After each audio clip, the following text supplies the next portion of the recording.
The information provided in this video is for educational and entertainment purposes only and does not constitute professional financial, legal, or investment advice. Automotive markets, interest rates, and tax laws are subject to frequent changes and vary significantly by state and individual circumstances. While every effort has been made to ensure the accuracy of the data presented, the creators of this content are not licensed financial advisors or automotive brokers. All financial decisions involve risk, and historical trends do not ensure future results. Viewers are strongly encouraged to conduct their own due diligence, consult with a qualified professional, and review the specific terms of any contract or loan agreement before making a purchase or signing a leasing arrangement. The creators of this video shall not be held liable for any financial losses or damages resulting from the use of this information. In the next 10 minutes, the decisions you make regarding the vehicle sitting in your driveway could either become the foundation of your long-term wealth or the single greatest leak in your financial bucket. Right now, across the United States, the average monthly payment for a new vehicle has crested above $700, with many American households now dedicating more than 20% of their take-home pay just to keep a depreciating asset in their garage. We are witnessing a quiet crisis where the dream of the open road has been replaced by the reality of the 84-month loan and the endless lease cycle. Imagine for a moment that you are standing on a dealership lot. You see a shimmering 2026 SUV with a sticker price of $55,000. The salesperson asks you one simple, devastating question: what monthly payment are you looking for? In that moment, if you answer with a number, you have already lost. You are entering a financial labyrinth where the difference between leasing and buying isn't just a matter of preference. It is a high-stakes calculation that involves the velocity of money, the brutal reality of depreciation, and the shifting landscape of automotive technology. Historical trends suggest that the average American will own between 9 and 13 cars in their lifetime. If each of those transactions is handled inefficiently, the cumulative loss in potential investment growth can exceed several $100,000. We are talking about the difference between a comfortable retirement and a lifetime of being car poor. This is not just about a monthly check. It is about the opportunity cost of your capital in an era of high interest rates and rapid technological turnover. This deep dive masterclass is designed to dismantle the marketing myths and provide a clinical, data-driven analysis of the car carrying costs in the modern U.S. economy. We are solving the fundamental problem of choice paralysis and mathematical obfuscation that the automotive industry relies on to maintain its profit margins. Today, you are going to learn how to see through the fog of residual values, money factors, and amortization schedules. Whether you are a high-earning professional looking for the tax advantages of a business lease, or a pragmatic commuter aiming to drive a vehicle into the ground over 15 years, this series will provide the blueprint for your specific path. We are going to explore case studies of actual consumers who navigated these waters, examining the potential outcomes of their choices over a 5-year horizon. We will solve the mystery of why some people find themselves trapped in negative equity, owing more on their car than it is worth, while others manage to leverage their vehicle as a predictable, manageable expense. The U.S. market in 2026 is unique. We are at a crossroads where internal combustion engines are competing with rapidly evolving electric vehicle platforms. This adds a new layer of complexity to the lease versus buy debate: the risk of obsolescence. If you buy a vehicle today that becomes technologically irrelevant in 4 years, your resale value craters. If you lease, you might be overpaying for the privilege of walking away. This masterclass solves this dilemma by introducing the total cost of ownership framework. We aren't just looking at the sticker price. We are calculating insurance premiums, maintenance cycles, the cost of capital, and the specific tax implications of your zip code. By the end of this 10-part journey, you will possess the same analytical tools used by fleet managers and high-level financial consultants to determine the true utility of a vehicle. You will no longer be a victim of the dealership's Foursquare worksheet. Instead, you will be a sophisticated market participant capable of identifying the exact inflection point where buying makes sense and where leasing becomes a strategic advantage. To understand the real difference, we have to look at the psychological warfare involved in the American car buying experience. The industry is designed to make you feel like a car is an extension of your identity, but in this masterclass, we are going to treat it like what it truly is: a depreciating transportation utility. We will break down the math of the first 3 years of ownership, where a new car typically loses 20 to 30% of its value the moment it clears the curb. We will analyze how interest rates, currently influenced by broader economic shifts, have fundamentally changed the buy and hold strategy that worked for your parents' generation. We are going to look at the hidden third option that many people overlook, the certified pre-owned market and how it interacts with the leasing ecosystem.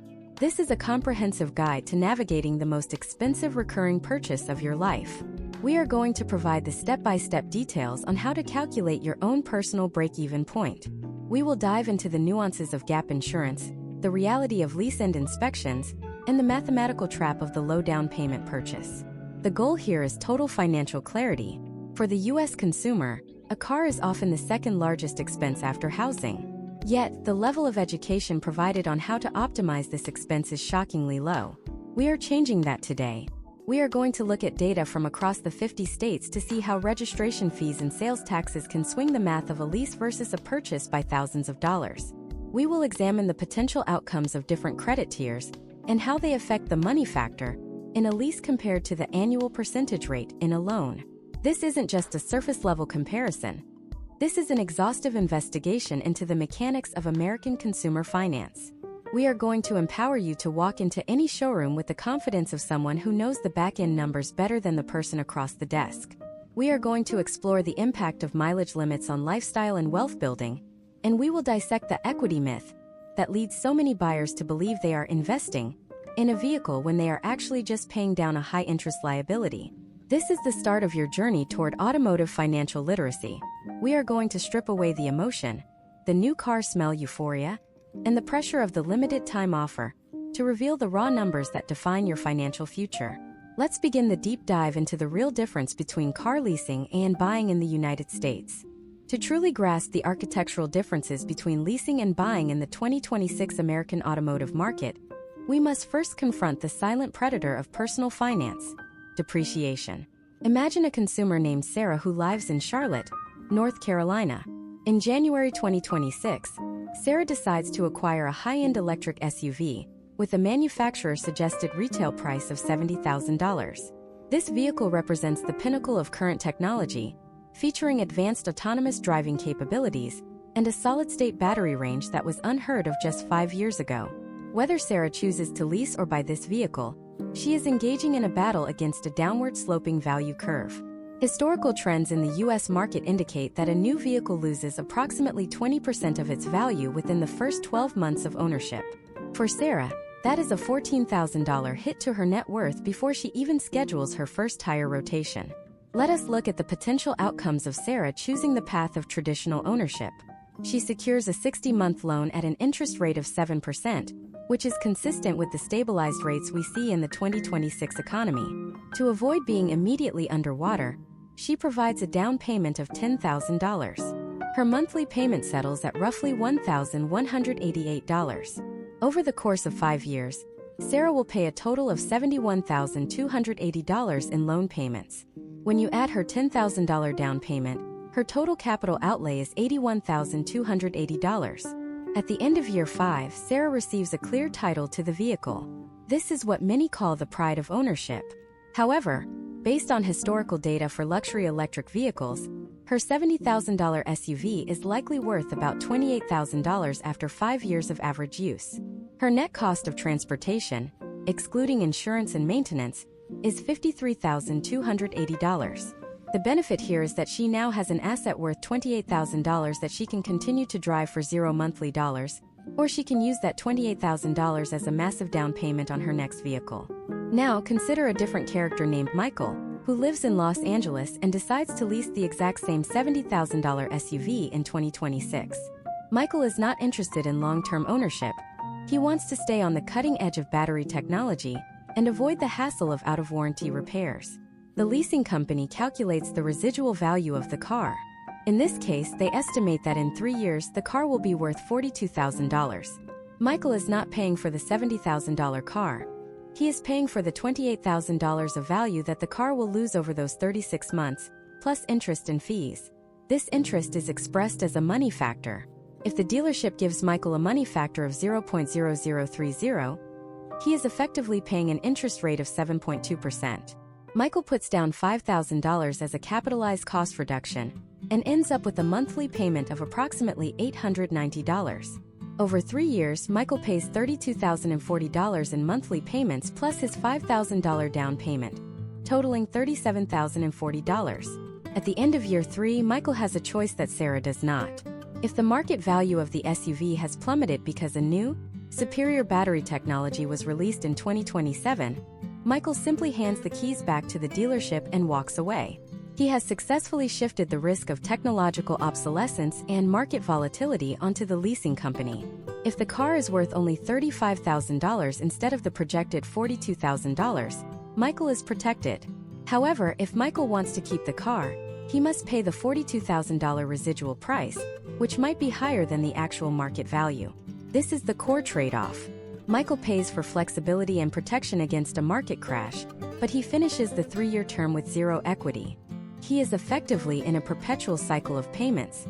To understand the deeper math, we need to look at the step-by-step breakdown of what happens behind the scenes in a 2026 lease agreement. The first major component is the gross capitalized cost. This is the negotiated price of the car plus any added fees or previous loan balances you are rolling in. Many U.S. consumers make the mistake of not negotiating the price of a leased vehicle, believing that the monthly payment is fixed by the manufacturer. Case studies show that consumers who negotiate the capitalized cost, just as they would a purchase price, can save upwards of $3,000 over the life of a lease. The second component is the capitalized cost reduction, which is your down payment. In the leasing world, a large down payment is often considered a high-risk move. If Michael drives his leased SUV off the lot, and it is totaled in an accident the next day, the insurance company pays the market value to the leasing company. In many jurisdictions, Michael would lose his entire $5,000 down payment because the lease contract is simply terminated. This is why financial educators often suggest a zero-down lease, even if it results in a higher monthly payment. The third component is the residual value, which is perhaps the most important number in the entire contract. This is the estimated value of the car at the end of the lease. In 2026, residual values are highly sensitive to the brand's reputation for reliability and the pace of software updates. A vehicle with a high residual value will have a lower monthly lease payment because you are financing a smaller gap of depreciation. This creates a fascinating paradox in the U.S. market. It can often be cheaper to lease a $60,000 vehicle with a high residual value than a $45,000 vehicle that loses its value quickly. We also have to factor in the specific legal and tax environment of 2026.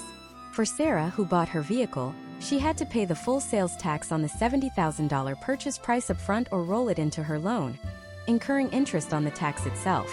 In North Carolina, this might be a 3% highway use tax, adding $2,100 to her initial cost.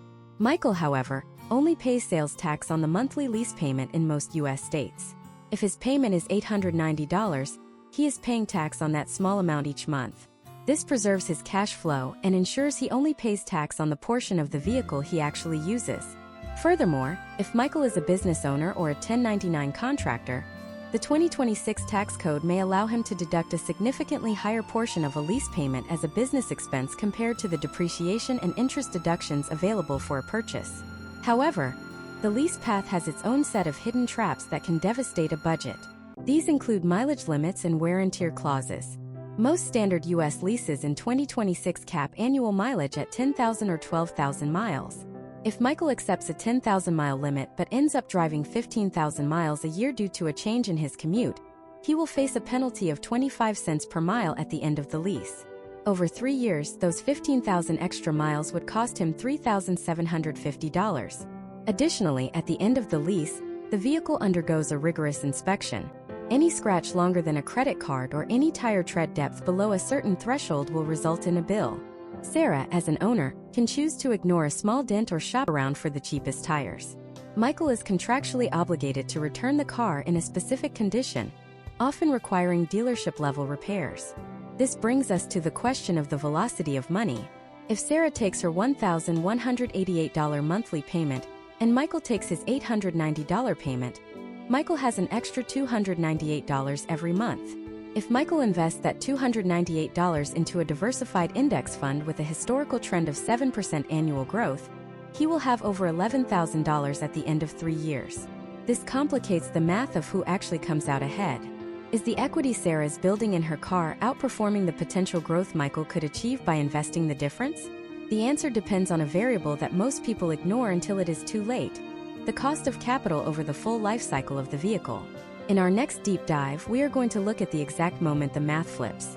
There is a specific day in the life of a car where buying becomes undeniably superior to leasing, and another specific scenario where leasing is the only logical choice for a high net worth individual. But to find that point, we first have to understand the predatory nature of the Foursquare dealership worksheet and how they use your trade-in to hide the true cost of your new deal. We will look at how the 2026 trade-in market is being disrupted by direct-to-consumer platforms and what that means for your equity. Stay tuned, because the next segment reveals the secret numbers dealers use to inflate your interest rates without you ever noticing. The moment you step into a traditional dealership in 2026, you are entering a theater of psychological negotiation specifically designed to move your focus away from the total cost of ownership and toward a single, manageable monthly number. This is often executed through a tool known as the Foursquare worksheet. Imagine David, a project manager in Houston, Texas, who is looking to upgrade to a 2026 midsize pickup truck. David has done some research and knows his credit score is excellent, which should entitle him to the most competitive rates. However, as soon as he sits across from the sales consultant, a piece of paper is divided into 4 distinct quadrants: the price of the new vehicle, the value of his trade-in, the down payment, and the monthly payment. The strategy behind the Foursquare is simple yet effective. The dealer uses these 4 variables as a shell game. If David insists on a higher value for his trade-in, the dealer might agree but quietly increase the interest rate in the monthly payment box or reduce the discount on the vehicle price. If David demands a lower monthly payment, the dealer might extend the loan term from 60 to 84 months, which lowers the immediate monthly obligation but drastically increases the total interest David will pay over the life of the loan. In 2026, many of these worksheets have gone digital on tablets, but the underlying logic remains the same. The goal is to keep you looking at the monthly payment box while the other 3 boxes are manipulated to maximize dealer profit. One of the most significant hidden numbers in this process is the dealer reserve, or the interest rate markup. When you apply for financing at a dealership, the finance manager sends your application to several lenders. These lenders provide a buy rate, which is the actual interest rate for which you qualify based on historical trends and your credit profile. Let us say the bank offers a buy rate of 5%. The dealership is legally allowed in most U.S. states to add a markup, often up to 2 or 3%, as compensation for arranging the loan. They might present David with a rate of 7%. That 2% difference, known as the dealer reserve, can translate into thousands of dollars of pure profit for the dealership over the course of a 72-month loan. David believes he is getting the market rate, but he is actually paying a hidden commission that he could have avoided by securing pre-approval from his own credit union or bank before arriving at the lot. This manipulation is even more sophisticated in the world of leasing, where the interest rate is disguised as the money factor. The money factor is a small decimal, such as 0.00325. For the average consumer, this number looks negligible and is rarely questioned. However, to find the equivalent annual percentage rate, or APR, you must multiply that money factor by 2400. In this case, a money factor of 0.00325 equals an interest rate of 7.8%.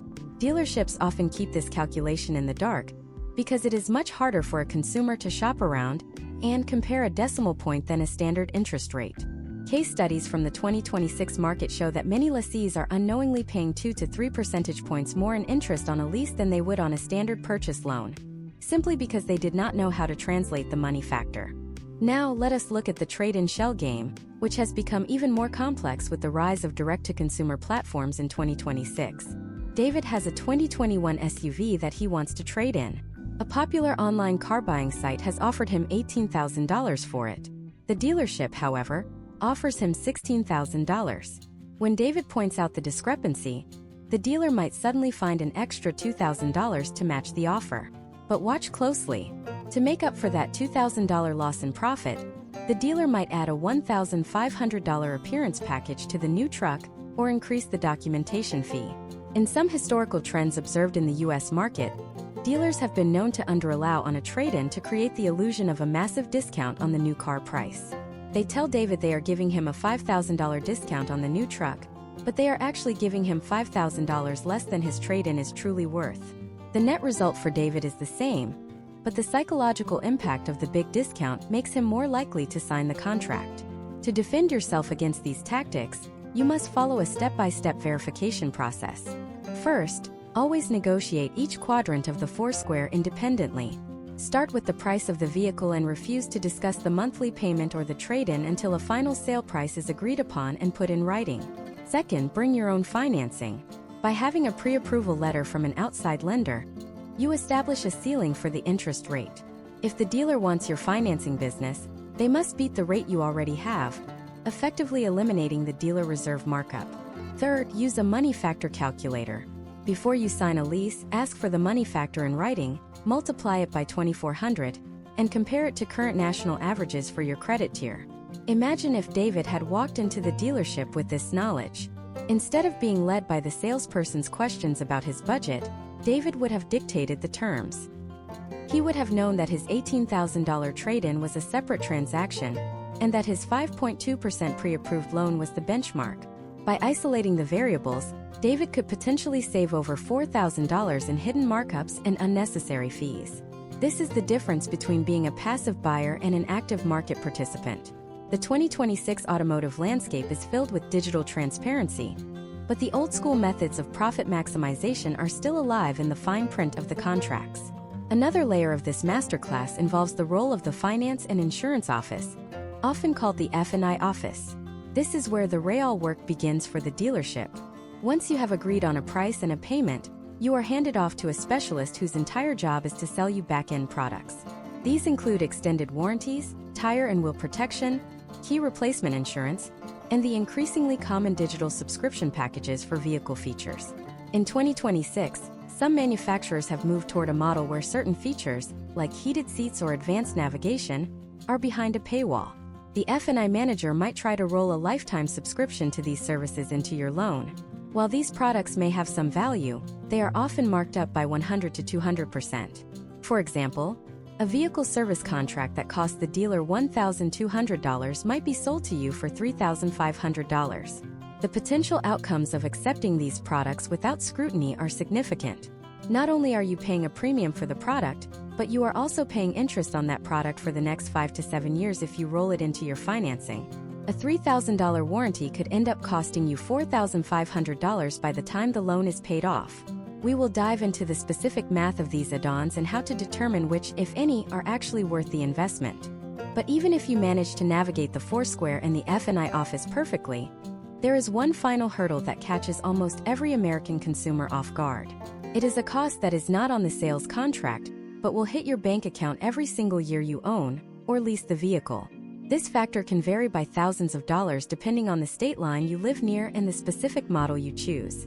In the next part, we are going to expose the massive disparity in state-level taxes and registration fees, and why moving just 10 miles across a border could save you enough money to pay for an entire year of fuel. We will also reveal the truth about the maintenance costs of the latest 2026 hybrid engines versus pure electric platforms, and why the advertised savings might be a statistical illusion. Stay with us as we calculate the true cost of the road ahead. The calculation of the road ahead begins with a variable that most Americans treat as an afterthought: the specific tax jurisdiction of their primary residence. While most focus on the sticker price of the 2026 model they desire, the geographic reality of their zip code can alter the total cost of ownership by more than 15% over a 5-year period. Consider the case of Elena, a software developer living in Arlington, Virginia. Elena is looking at a 2026 luxury sedan, with a purchase price of $65,000. In Virginia, vehicles are subject to an annual personal property tax. In 2026, the rate in her county remains one of the highest in the country, effectively charging her nearly $4 for every $100 of the vehicle's assessed value every single year. In her first year of ownership, Elena will receive a tax bill for approximately $2,600. Over 5 years, as the car depreciates, she could potentially pay over $8,000 just for the right to own the vehicle in her specific county. Imagine if Elena moved just a few hundred miles south to a state like Florida or Tennessee, where no such annual personal property tax on vehicles exists. The difference in her bank account over a 60-month period would be enough to cover nearly 8 months of her car payments. This is where the leasing versus buying debate takes a sharp turn into the realm of tax optimization. When buying a car in most U.S. states, you are required to pay sales tax on the full purchase price up front.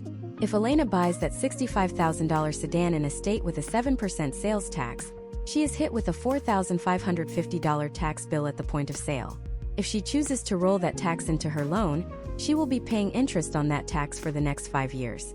However, if Elena chooses to lease the same vehicle, the tax structure in many states shifts in her favor. In many jurisdictions, sales tax is only applied to the monthly lease payment. If her lease payment is $750, she pays 7% tax on that $750 each month.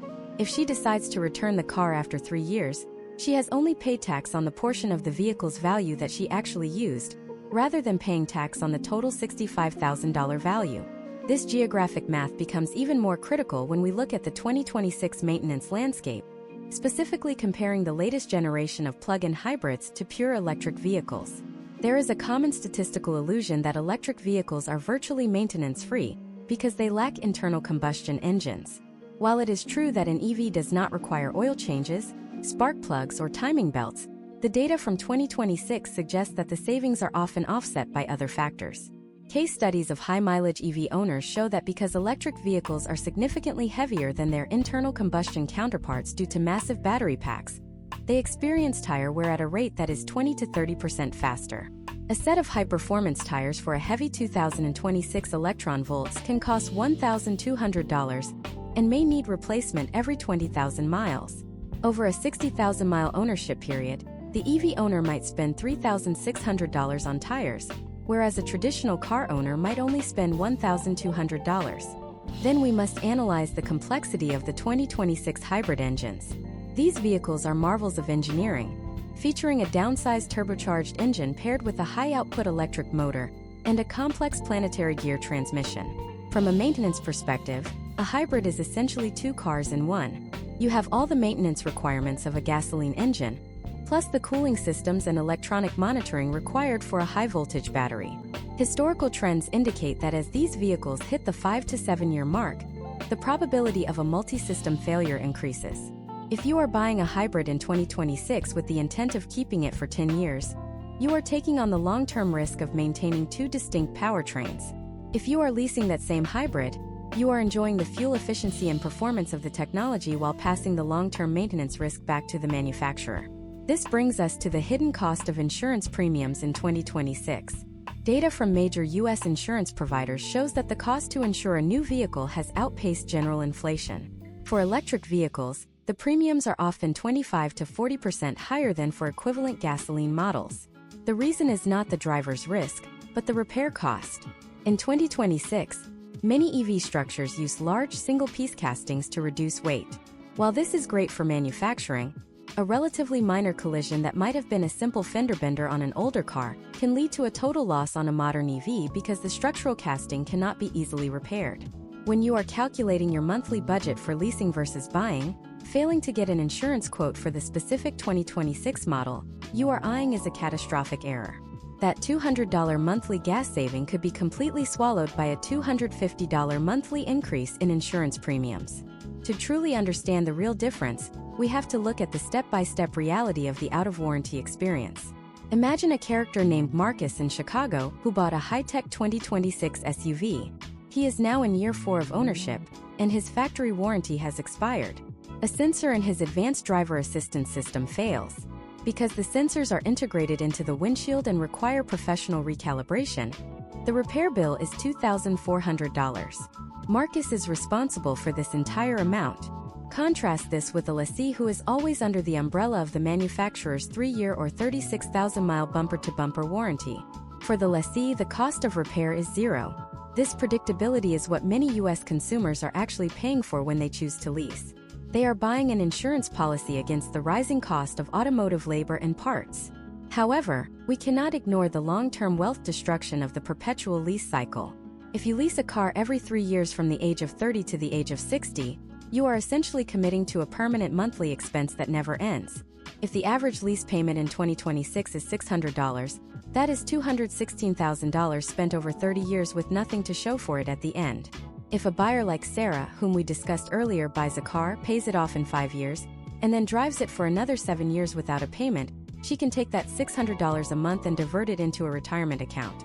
Historical trends of the U.S. stock market suggest that $600 invested monthly over those 7 years, with an 8% return, would grow to over $65,000. By the time Sarah is ready for her next car, she has enough cash to buy it outright, effectively breaking the cycle of interest payments forever. The statistical illusion of car ownership often hides in the missed opportunities of your capital. People say that buying is better because you own an asset, but in 2026, a car is a rapidly depreciating utility, not a traditional asset. The real question is, what is the velocity of your money? Are you tying up $50,000 in a piece of metal that is losing value every day? Or are you keeping that capital liquid and paying for the utility of the vehicle as you go? To answer this, we need to look at the specific 2026 incentives that manufacturers are using to move inventory.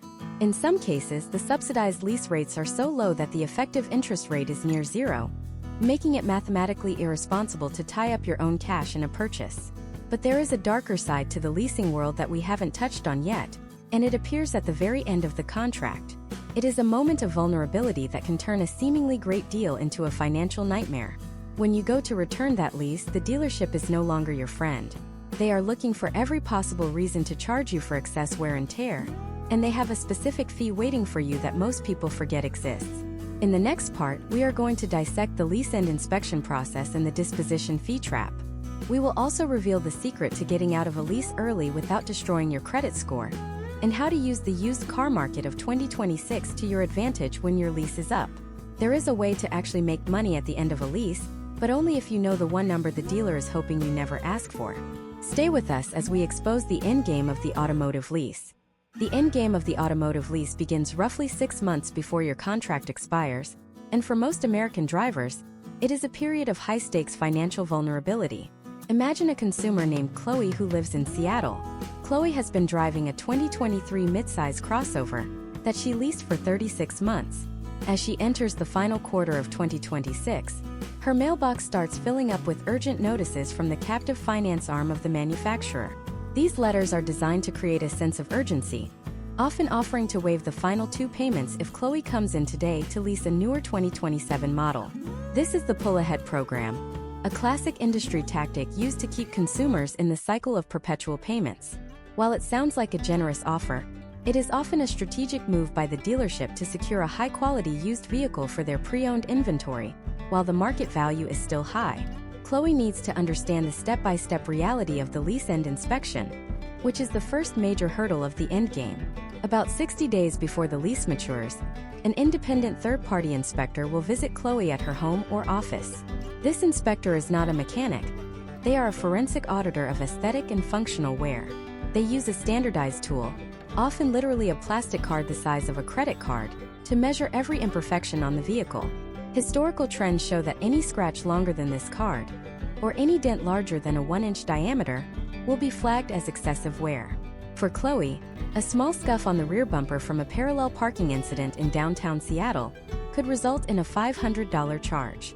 If her tires have less than 4/32 of an inch of tread depth, she might be billed for a full set of new tires at manufacturer retail prices, which could easily exceed $1,000 for the specialized low-rolling resistance tires common on 2026 models. If Chloe simply turns the car in and walks away, she is also hit with the disposition fee. This is a ghost fee that exists in almost every lease contract, typically ranging from $350 to $595. The dealership explains this as the cost of cleaning and preparing the vehicle for auction, but in reality, it is a parting gift to the lender. The only way Chloe can typically avoid this fee is if she leases or buys another vehicle from the same manufacturer. This creates a powerful incentive for brand loyalty that has nothing to do with the quality of the car, and everything to do with avoiding a $500 penalty.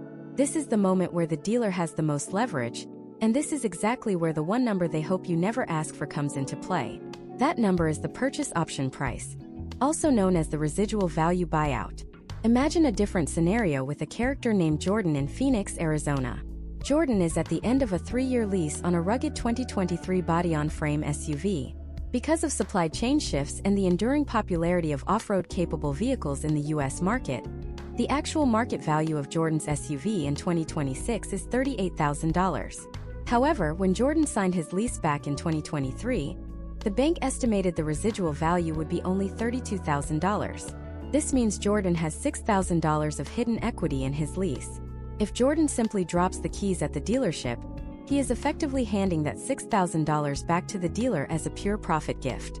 The dealer will take the car, wash it, and put it on the lot for $38,000 the next day. To capture this equity, Jordan must follow a specific sequence. He needs to call the finance company and ask for his current buyout quote. This quote includes the residual value plus any remaining payments and applicable taxes. In 2026, some states have simplified this process, but in many jurisdictions, Jordan would need to buy the car himself, pay the sales tax, and then resell it to a third party to realize the profit. However, there is a shortcut. Jordan can take his SUV to a competing dealership or a national used car retailer.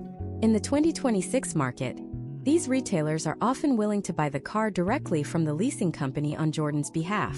If the retailer offers Jordan $37,000 for the car and the buyout is $32,000, they will cut Jordan a check for $5,000 on the spot. Jordan walks away with $5,000 in his pocket instead of a bill for a disposition fee and worn tires. This is the equity capture maneuver, and it is the most powerful tool in a lessee's arsenal. Case studies from the U.S. market between 2022 and 2026 show that a significant percentage of lessees had positive equity at the end of their terms but failed to claim it because they didn't understand that the residual value is a fixed, contractually guaranteed number, while the market value is a fluid, real-world number. By comparing these two figures, you can determine if your lease is an asset or a liability. If the market value is lower than the residual value, the lease has done its job. You have been protected from a market crash, and you should definitely return the keys.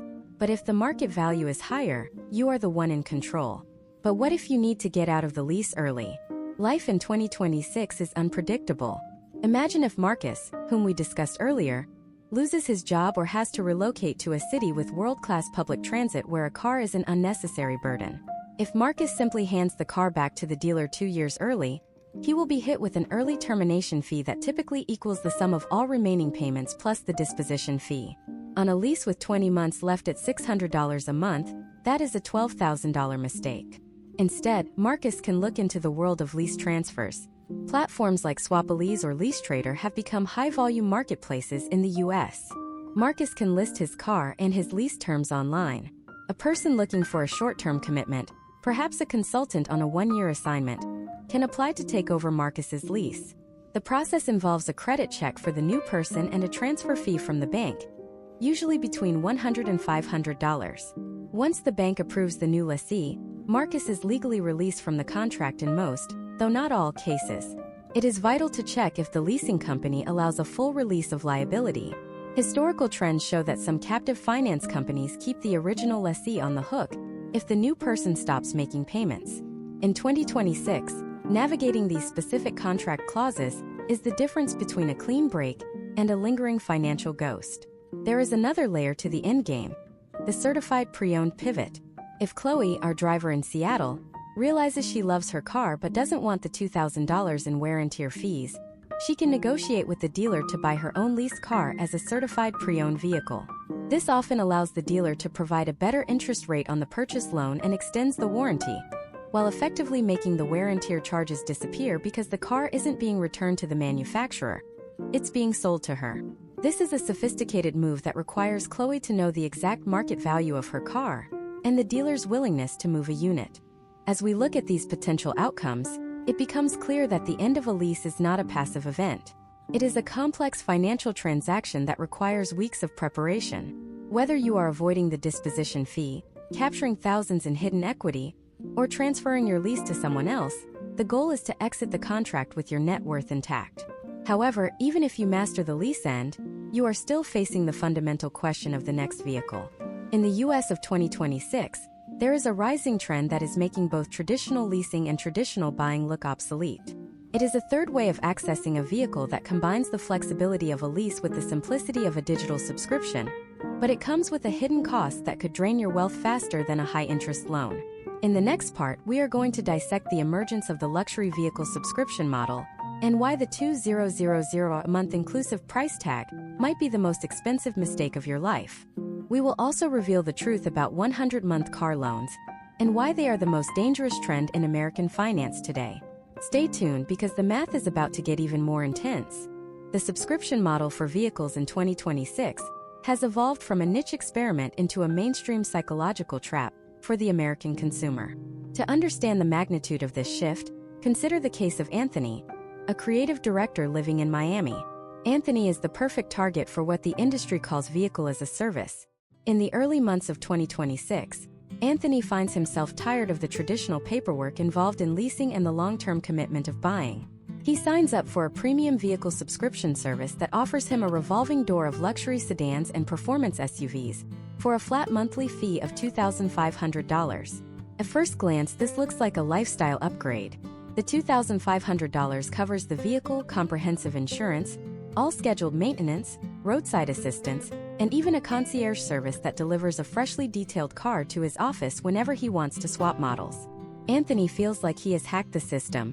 He doesn't have a loan on his credit report in the traditional sense, and he doesn't have to worry about the depreciation of a $90,000 asset. However, when we perform a clinical deep dive into the math of Anthony's situation, a different reality emerges. Over the course of 12 months, Anthony spends $30,000 on transportation. In the U.S. market of 2026, that $30,000 is gone forever, providing him with zero equity and zero tax advantages unless he can prove a strict business use for every mile driven. Compare this to Michael, our lessee from earlier, who is paying $890 a month for a similar vehicle. Even with insurance and maintenance added, Michael's total annual outlay is roughly $14,000. Anthony is paying a convenience tax of $16,000 per year. Historical trends suggest that these subscription models are designed to capture the top 30% of the consumer surplus by packaging anxiety reduction as a premium product. The danger of the subscription model is its ability to mask the true cost of capital.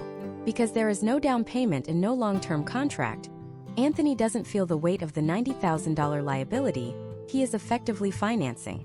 This is the ultimate expression of the everything-as-a-service economy, where the goal is to convert every possible life necessity into a perpetual monthly bill.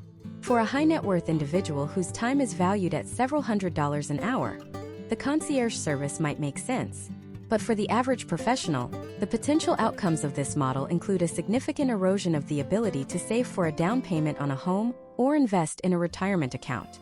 While the subscription model attacks the high end of the market, a much more predatory trend is sweeping through the middle class in 2026. The 100-month car loan. Imagine the Henderson family in Columbus, Ohio. They need a large, reliable electric pickup truck to manage their suburban lifestyle and occasional towing needs. The truck they want has a 2026 sticker price of $85,000. Even with a decent credit score, a standard 60-month loan would require a monthly payment of nearly $1,700, a number that would break their household budget. The dealership offers them a solution: a 96-month or even a 104-month loan term. By stretching the payments over more than 8 years, the monthly obligation drops to a much more palatable $950. The Hendersons see the $950 number and feel a sense of relief, but they have just entered a mathematical danger zone known as the negative equity spiral. In 2026, the pace of automotive innovation, especially in battery density and autonomous software, is so rapid that a truck bought today will likely be technologically obsolete in 5 years. Historical trends for vehicles indicate that by year 4, the Hendersons' truck will have depreciated by approximately 45%, leaving it with a market value of roughly $46,750. However, because of the way long-term loans are structured, where the early years are heavily weighted toward interest rather than principal, the Hendersons will still owe nearly $62,000 on their loan at that 4-year mark. They are now $15,000 underwater. If the Hendersons decide they need a different vehicle, or if they are involved in an accident that totals the truck, they are responsible for that $15,000 gap. This is why gap insurance has become a multi-billion-dollar industry in the United States. Gap insurance is designed to cover the difference between the actual cash value of a vehicle and the amount still owed on the loan. In 2026, if you are taking any loan longer than 60 months, gap insurance is not just a suggestion. It is a critical defensive necessity. However, many dealerships mark up the cost of gap insurance by 300%, charging $1,200 for a policy that could be purchased through a private insurer for $300. The 100-month loan also creates a massive maintenance vacuum. Most manufacturer warranties in 2026 still expire around the 3-year or 36,000-mile mark, with powertrain warranties extending to 5 years or 60,000 miles. Under a 100-month loan, the Hendersons will be driving a vehicle that is out of warranty for more than half of the loan's duration. They will be making a $950 monthly payment on a vehicle that may require a $5,000 battery coolant system repair or a $3,000 suspension overhaul.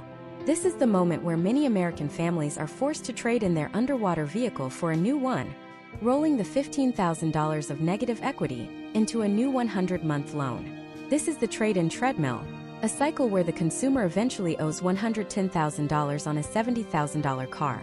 To avoid this, we must look at the step-by-step math of the amortization schedule. If you cannot afford a vehicle on a 48 or 60-month term, the clinical reality is that you are overbuying for your current financial tier. The 2026 market is full of psychological triggers designed to make you believe that a longer term is a tool for affordability, but it is actually a tool for wealth extraction. We have to analyze the interest rate environment as well.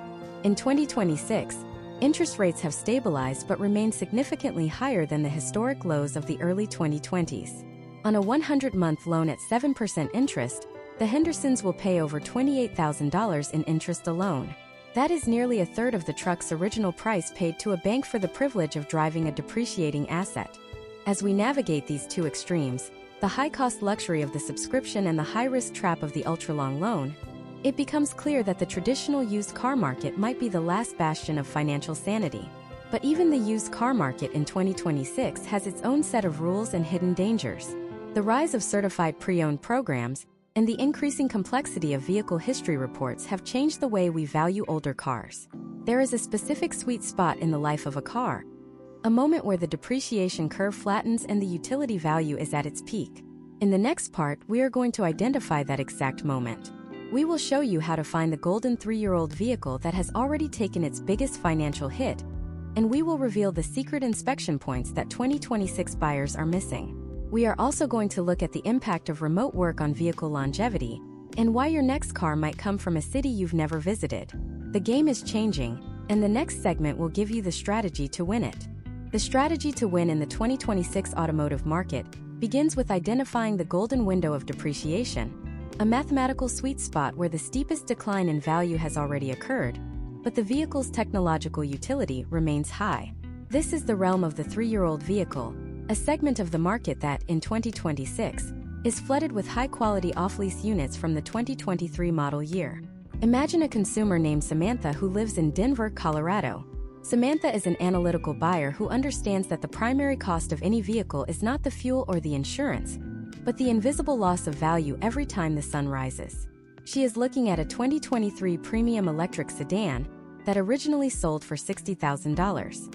In 2026, due to the rapid advancement of solid-state battery research and the introduction of newer software architectures, that 2023 model is sitting on a used car lot for $33,000. By choosing this 3-year-old vehicle, Samantha has allowed the first owner, likely a lessee like Michael from our earlier examples, to pay the $27,000 depreciation tax for her. Historical trends in the U.S. market suggest that while a new car loses 40 to 50% of its value in the first 36 months, the rate of decline slows significantly between years 3 and 6. If Samantha buys the car for $33,000 and drives it for another 3 years, the potential outcome is that the car will still be worth approximately $22,000 in 2029. Her total depreciation cost over 3 years is $11,000, or about $3,666 per year. Contrast this with the first owner, who lost $9,000 per year in value. Samantha is effectively driving the same level of luxury and technology for less than half the capital cost. However, the 2026 used car market requires a new level of technical due diligence, particularly regarding the impact of remote work on vehicle longevity. Since the mid-2020s, a significant portion of the U.S. workforce has transitioned to hybrid or fully remote roles. This has created a class of vehicles we call low-mileage unicorns. Imagine if Samantha finds a 2023 model that was owned by a remote consultant who only used it for grocery runs and weekend trips, resulting in an odometer reading of only 9,000 miles over 3 years. On the surface, this is the ultimate find. But in 2026, savvy buyers know that low mileage can be a double-edged sword. Vehicles are designed to be used. A car that sits for weeks at a time in a humid environment like Houston or a salty coastal area like Miami can suffer from dry-rotted seals, flat-spotted tires, and localized corrosion that a high-mileage highway commuter might not have. This leads us to the critical step-by-step detail of the 2026 inspection protocol. When Samantha evaluates this 2023 model, she isn't just looking for oil leaks or brake wear. She is performing a digital health check. In 2026, the health of a vehicle's high-voltage battery and its onboard computing systems is more important than the physical condition of the upholstery. Samantha uses a mobile diagnostic tool that plugs into the vehicle's data port to generate a state of health report for the battery. Historical trends for early 2020s electric vehicles show that battery degradation is often nonlinear. She is looking for a state of health above 92%. She also checks the firmware log to ensure the previous owner didn't skip critical over-the-air updates. A vehicle that has missed 3 years of software patches in 2026 is like a computer running an obsolete operating system. It may be vulnerable to security flaws or performance glitches that the manufacturer has already solved for more diligent owners. Next, Samantha explores the concept of geographic arbitrage. The U.S. car market is not a monolith. It is a collection of hundreds of micro-markets with vastly different supply and demand dynamics. In 2026, high-demand urban centers like San Francisco or New York might have inflated prices for small, efficient vehicles, while a dealership in a rural part of Nebraska or Ohio might have the exact same model sitting on their lot for $4,000 less because their local customer base prefers heavy-duty trucks. Samantha uses national search platforms to identify these price discrepancies. Even after paying $1,200 to an enclosed transport company to ship the car to Denver, she still comes out ahead by nearly $3,000. This strategy requires patience and the willingness to buy a vehicle sight unseen, which is why she insists on a third-party mobile inspection from a specialist in that local area before she wires any funds. We must also analyze the certified pre-owned, or CPO factor in this 2026 landscape. A CPO vehicle is a used car that has been inspected, refurbished, and certified by the manufacturer, usually coming with an extended warranty. For the 2023 model Samantha is considering, the CPO version might cost $2,500 more than a private party sale. Is it worth it? To answer this, we look at the potential outcomes of repair costs for 2026-era technology. A single failure of a LiDAR sensor used for advanced cruise control or a glitch in the infotainment's high-resolution display can easily cost $3,000 to $5,000 to replace. By paying the $2,500 CPO premium, Samantha is essentially buying a multi-year service contract at a discounted rate.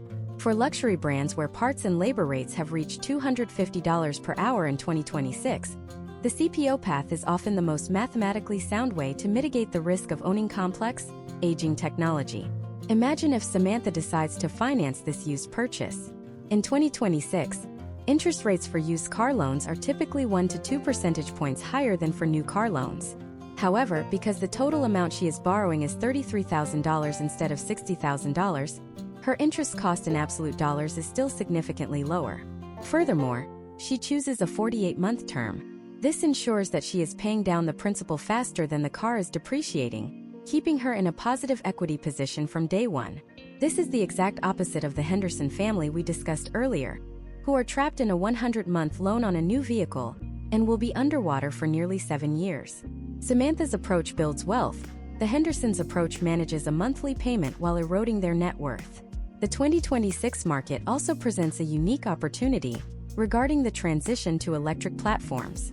As more manufacturers move toward pure electric lineups, the resale value of traditional internal combustion engine vehicles from the early 2020s is becoming highly volatile. Some enthusiasts are willing to pay a premium for the last generation of high-performance gasoline engines, while the general market is fleeing toward hybrids. Samantha recognizes this and chooses a plug-in hybrid as her middle ground strategy. She gets the daily efficiency of an electric vehicle for her commute, but avoids the high-end depreciation risk of a pure EV that might be eclipsed by next year's battery breakthrough. By the time Samantha completes her purchase, she has navigated the depreciation curve, utilized geographic arbitrage, verified the digital health of the vehicle, and protected herself with a CPO warranty. She has turned a depreciating asset into a managed utility. But even with the perfect car at the perfect price, there is a hidden force that can still destroy her financial plan. This force doesn't live under the hood or in the dealership's office. It lives in her own credit file and the way she handles the first 90 days of ownership. Most people don't realize that the way you pay for your car in those first 3 months can trigger a cascade of events that affects your insurance premiums and your ability to refinance for the next 5 years. In the next segment, we are going to dive into the invisible world of credit tier optimization. We will reveal how a single point on your credit score in 2026 can translate into a $5,000 difference in interest, and the secret trick to improving your score in the weeks before you apply for a car loan. We will also look at the rising trend of biometric car insurance, where the car watches how you drive and adjusts your premium in real time, and why your choice between leasing and buying might be dictated by your own heavy foot. The data-driven future of driving is here, and your personal behavior is now a financial variable. Stay tuned as we break down the credit and insurance secrets of 2026. The invisible filter through which every American car deal must pass in 2026 is the modern credit algorithm, a system that has evolved far beyond a simple 3-digit number. To understand the stakes, we must look at how a single point on your credit report can act as a financial gatekeeper, potentially swinging the total cost of your vehicle by $5,000 or more. Imagine a consumer named Tyler in Austin, Texas. Tyler is looking to acquire a 2026 performance sedan with a price of $55,000. He has spent years building his credit and believes he is in excellent shape with a score of 739. However, in the 2026 lending environment, many major captive finance companies have set their elite super prime threshold at exactly 740. Because Tyler is just 1 point shy of that 740 mark, he is categorized into Tier 2 rather than Tier 1. Let us look at the potential outcomes of this single-point discrepancy over a 60-month loan. In Tier 1, Tyler might qualify for an interest rate of 5.3%. In Tier 2, that rate jumps to 6.8%. On a $55,000 loan with $5,000 down, the Tier 1 monthly payment is approximately $950, while the Tier 2 payment is $985. Over 5 years, that is $2,100 in additional interest alone. But the hidden damage goes deeper. In 2026, lenders often adjust the loan-to-value requirements based on these tiers. The Tier 1 approval might allow Tyler to finance the entire sales tax and registration, while the Tier 2 approval requires an additional $2,000 down to mitigate the lender's risk. When you factor in the opportunity cost of that extra $2,000 if it were invested in a standard index fund, the total financial impact of that one missing credit point scales toward that $5,000 figure. In the world of leasing, this credit tiering is even more aggressive. Lease approvals are binary. You either meet the Tier 1 residual and money factor requirements, or you are hit with a significantly higher acquisition fee and a marked-up money factor. Historical trends show that for a lease, the difference between a 740 score and a 739 score can result in a monthly payment increase of $60. Over a 36-month lease, that is $2,160, plus an extra $500 in the security deposit that the Tier 1 buyer wouldn't have to pay. This is why credit tier optimization is the most important step-by-step detail you can address before ever visiting a dealership in 2026. The first step in this optimization process is understanding the 2026 shift toward trended data, often referred to as FICO 10T. Unlike older models that only looked at your balances at a single point in time, the 2026 algorithms look at your payment behavior over the last 24 months. They are looking for a downward trend in total revolving debt. Imagine if Tyler had a high credit card balance 6 months ago but paid it off recently. Under old models, he might look great today. Under trended data, the lender sees that he historically carries high balances and may still view him as a higher risk. To prepare, you must begin a debt reduction phase at least 6 months before your car application, ensuring that your credit utilization ratio is below 10% consistently across every billing cycle. Furthermore, we must address the rise of the specialized insurance score. In 2026, the cost to insure a vehicle is no longer just about your age and your zip code. It is about your digital footprint. Insurance companies now use a secondary credit-based insurance score that predicts the likelihood of you filing a claim. If your credit report shows recent late payments on a utility bill or a high number of new credit inquiries, your insurance premium for that 2026 sedan could skyrocket by 30%. This creates a double hit for the consumer. You pay more for the loan because of your credit, and then you pay more for the insurance because of the same underlying data. This brings us to the most controversial development in the 2026 automotive landscape: biometric and usage-based insurance, or UBI. Almost every new vehicle sold in the US today, is equipped with an array of sensors that monitor everything from your steering inputs to the frequency of your hard braking. Imagine a driver named Jordan in Phoenix, Arizona. Jordan chooses to buy a 2026 SUV and is offered a discount on his insurance if he agrees to share his driving data via the vehicle's onboard telematics. This looks like a win-win, but the reality is a clinical exercise in risk management. The 2026 sensors are so advanced, they can detect distracted driving through interior cameras that track eye movement. If Jordan looks at his center console for more than 2 seconds while the vehicle is in motion, the system logs a distracted event.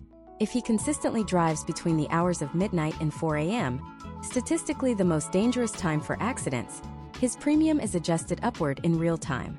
Historical trends of these UBI programs suggest that while they can save careful drivers up to 20% on their premiums, the average driver often ends up paying more as the algorithm identifies every minor infraction. When comparing leasing versus buying, this data-driven insurance model has different implications. If you lease, the manufacturer often has a vested interest in the data to monitor the health of their asset. Some 2026 lease contracts include mandatory telematics participation as a condition of the subsidized money factor. If you buy the vehicle outright, you may have more legal standing to opt out of data sharing, although this usually results in losing out on the lowest available insurance rates. This creates a paradox where the cheaper lease payment is actually contingent on you surrendering your privacy and allowing the car to grade your driving every single day. Step by step, the way to navigate this is to request a copy of your LexisNexis or Verisk report before you go to the dealership. These are the databases that insurance companies use to track your driving history across different vehicles. If there is an error, such as a hard braking event logged while a valet was parking your car, you need to dispute it immediately. In the 2026 economy, your driving reputation is as valuable as your financial reputation. To maximize your potential outcomes, you should also consider the timing of your credit pulls. Every time a dealership runs your credit, it is a hard inquiry. If you visit 5 dealerships over 2 weeks, the 2026 FICO models will typically group those into a single inquiry for scoring purposes, acknowledging that you are rate shopping. However, if you spread those visits out over 2 months, you will see a significant drop in your score as each pull is treated as a separate request for new credit. The strategy is clear. Do all your rate shopping within a 14-day window to protect your tier status. Imagine if Tyler had followed this blueprint. He would have checked his 10T trended data 6 months out, identified that he was 1 point away from the super prime tier, and paid down a small retail card to push his score to 745. He would have cleared his LexisNexis report of any valet-related errors. By doing this, he would have secured the 5.3% rate, avoided the $2,000 extra down payment, and lowered his insurance premium by $40 a month. That is the power of the deep dive. It transforms a stressful negotiation into a calculated financial victory. But as we master the credit and insurance side of the equation, we must confront the final financial frontier. For many Americans, a car isn't just a personal tool, it's a business asset. In 2026, the tax code has introduced radical new ways to look at the Section 179 deduction and the luxury auto limits. There is a specific way to structure your car acquisition that could allow you to write off nearly the entire cost of the vehicle in a single year, but the rules for leasing versus buying in this scenario are diametrically opposed. In the next part, we are going to break down the 2026 tax strategies for business owners, freelancers, and 1099 contractors. We will show you why a heavy SUV might be the best tax move you ever make, and the mileage versus actual expense trap that costs thousands every April. Stay tuned because the tax secrets we are about to reveal are the ones the IRS and the dealerships rarely talk about in the same room. The intersection of Internal Revenue Service regulations and automotive showroom floors is where the most significant wealth shifts occur for the American professional in 2026. While the salesperson is focused on your credit tier and the monthly payment, the real strategy for a business owner or a 1099 contractor lies in the tax code's treatment of depreciating assets. To understand this, let us look at the case study of Natalie, a freelance interior designer based in Nashville, Tennessee. Natalie is at a crossroads in early 2026. Her business is thriving, and she needs a vehicle that serves as both a mobile office and a high-end branding tool for client meetings. She is considering a 2026 luxury SUV with a gross vehicle weight rating, or GVWR, of 6,100 pounds. This weight figure is not a random specification. It is the key to unlocking one of the most powerful tax maneuvers in the U.S. Code. Section 179. Under Section 179, the IRS allows business owners to deduct a significant portion of the purchase price of certain equipment, including heavy vehicles, in the very first year of ownership.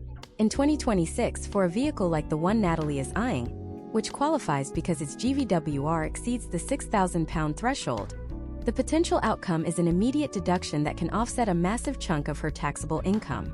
Imagine the SUV costs $90,000.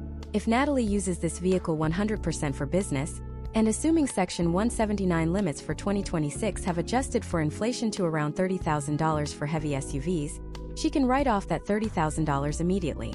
Furthermore, if bonus depreciation is still active in any capacity in the 2026 tax year, she might be able to deduct a percentage of the remaining $60,000 as well. For a high-earning professional in a 35% tax bracket, this could result in a tax savings of over $15,000 in year one alone. This is where the buying versus leasing debate becomes clinical. If Natalie were to lease that same $90,000 SUV, she would not get that massive upfront deduction. Instead, she would deduct the business portion of her monthly lease payments. If her lease is $1,300 a month, she is deducting $15,600 per year. Over 3 years, the total deduction is roughly equivalent, but the velocity of the tax benefit is drastically different. In the buying scenario, she gets the bulk of the benefit today, which she can then reinvest into her business or a diversified portfolio. In the leasing scenario, the benefit is dripped out over 36 months. For Natalie, the choice depends on her current year's cash flow needs and her projected income for the following years. Historical trends suggest that for business owners facing a particularly high-income year, the buy-in Section 179 strategy is often the superior move. However, the 2026 market has a specific twist known as the lease loophole for electric vehicles, governed by Section 45W of the tax code. This is a critical point that many dealerships use to steer consumers toward a lease. For a purchase, the $7,500 federal EV tax credit has strict income caps and domestic sourcing requirements for the battery. If Natalie earns too much, she gets zero credit on a purchase. But if she leases the same EV, the $7,500 credit is technically given to the owner of the vehicle, the leasing company.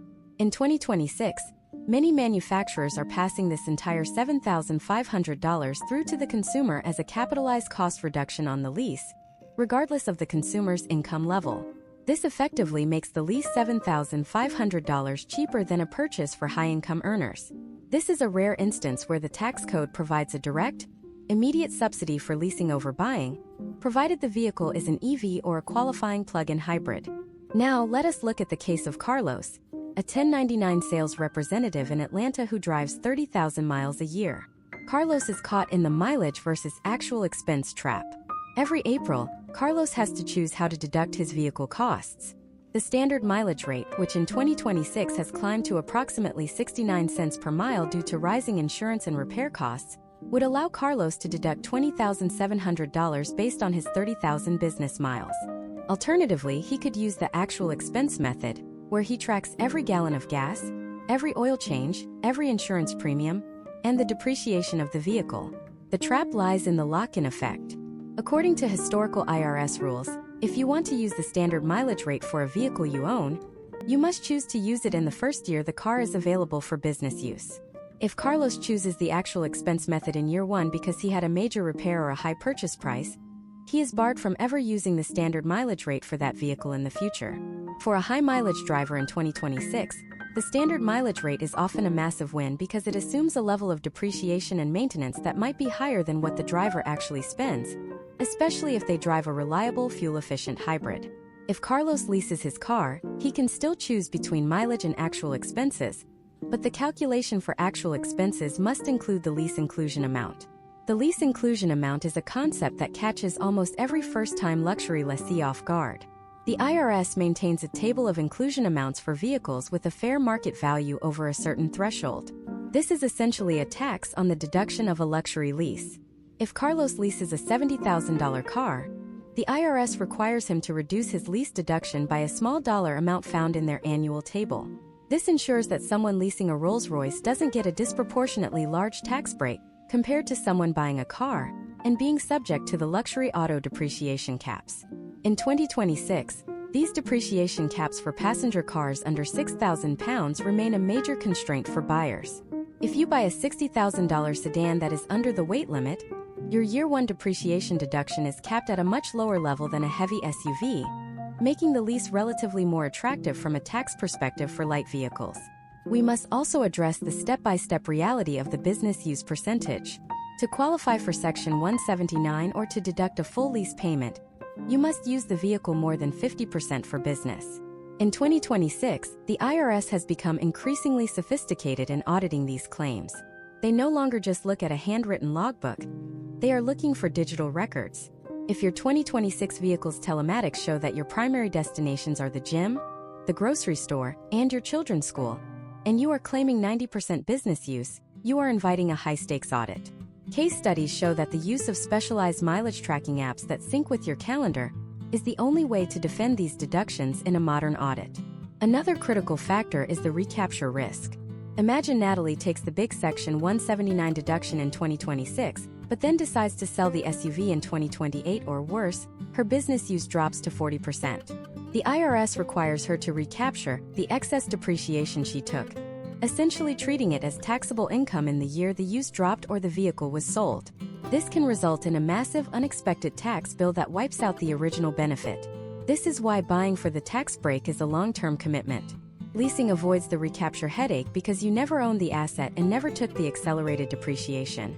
As we dissect these tax strategies, it becomes clear that the decision to lease or buy in 2026 is as much about your relationship with the IRS as it is about your relationship with the car. For the heavy SUV owner, buying is often a tax powerhouse. For the high-income EV enthusiast, the lease loophole is a primary driver. For the high-mileage road warrior, the standard mileage rate on a purchased vehicle often provides the best long-term outcome. But there is one final, overlooked element that can override all the tax math: the credit tiers and the depreciation curves.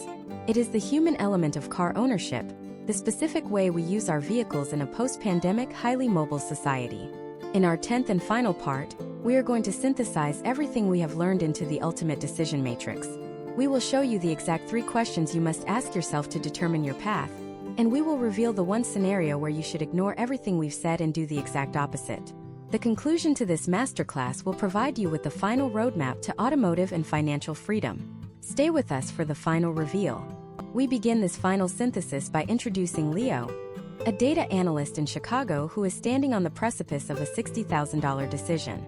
Leo has watched the previous 9 parts of this masterclass and understands the mechanics of depreciation, the psychological traps of the Foursquare worksheet, and the tax implications of Section 179. Now he needs a singular, actionable framework to decide his path for his next 2026 luxury hybrid sedan. This is the ultimate decision matrix, a 3-question diagnostic tool that filters all the complex data we have covered into a clear financial direction. The first question in the matrix is the duration threshold. Do you intend to drive this specific vehicle for more or less than 5 years? In the 2026 market, 5 years is the mathematical inflection point.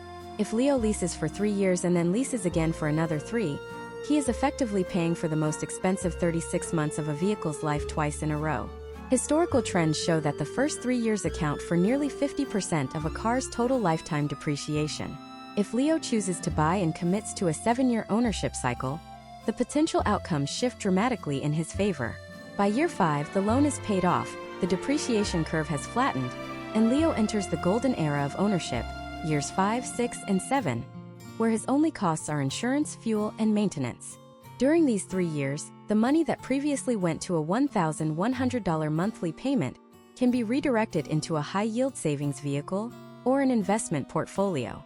If Leo cannot commit to at least 5 years, the lease is almost always the more efficient tool because it protects him from the volatility of the used car market at the 3-year mark. The second question is the capital velocity requirement. What is the highest and best use of your liquid cash today? Leo has $15,000 in a brokerage account.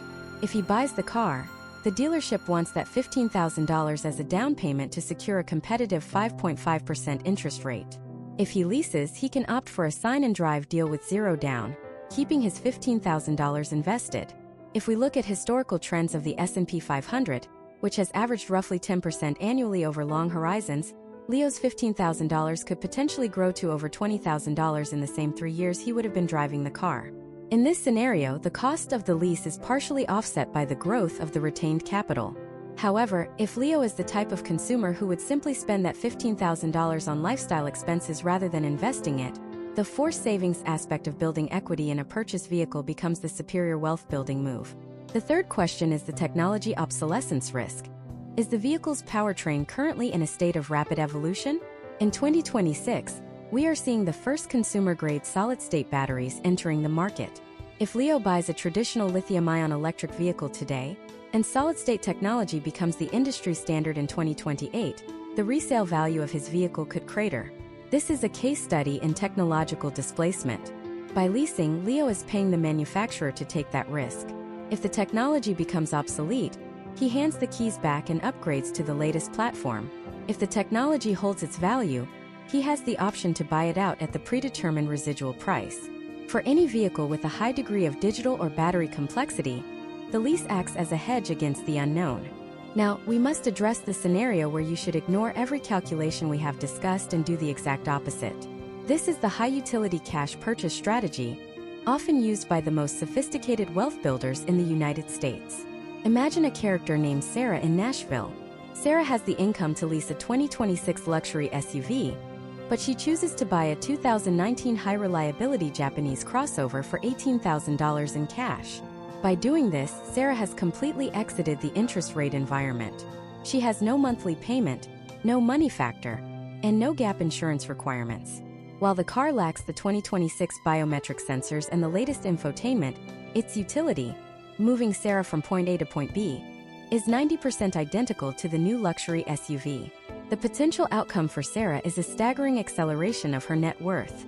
While Leo and Michael are debating over $900 versus $1,100 payments, Sarah is investing $1,000 every month. Over a 10-year career, this single decision can result in a difference of over $150,000 in retirement savings. To implement the ultimate decision matrix, follow this step-by-step detail. First, pull your FICO 10T Trended Credit Report to ensure you are in the super prime tier.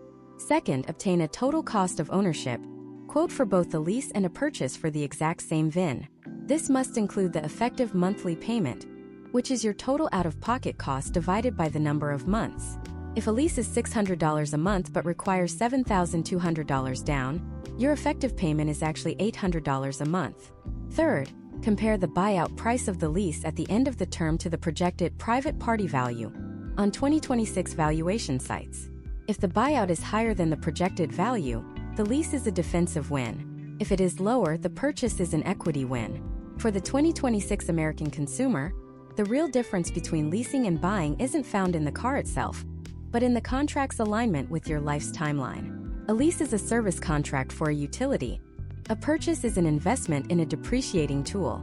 The most dangerous mistake you can make is buying a car with a leasing mindset, keeping it for only 3 years and taking the full brunt of depreciation, or leasing with a buying mindset, putting a massive down payment into a car you will never own. As we conclude this deep dive masterclass, you now possess a level of automotive financial literacy that exceeds 95% of the car buying public. You know how to translate a money factor into an APR, how to identify the dealer reserve markup, how to navigate the Section 179 weight limits, and how to utilize geographic arbitrage to find the best price in the country. You are no longer a victim of the "what monthly payment are you looking for?" question. You are a strategist. You understand that every dollar you save on a car is a dollar that can work for you in the markets, in your business, or in your home. But even with the vehicle secured, there is one final massive expense that we haven't touched on: the dark world of automotive insurance claims and the total loss math that can bankrupt even a well-prepared driver. In our next masterclass series, we are going to dive into the secret scripts of insurance adjusters. We will show you exactly what to say, and what never to say, after an accident to ensure you receive the full replacement value of your 2026 vehicle. We will expose the betterment clause that insurance companies use to underpay you, and the specific way to challenge a total loss valuation. The car deal is only half the battle. Protecting that asset is where the real war is won. Stay tuned for the next series where we reveal the hidden mechanics of the American insurance industry.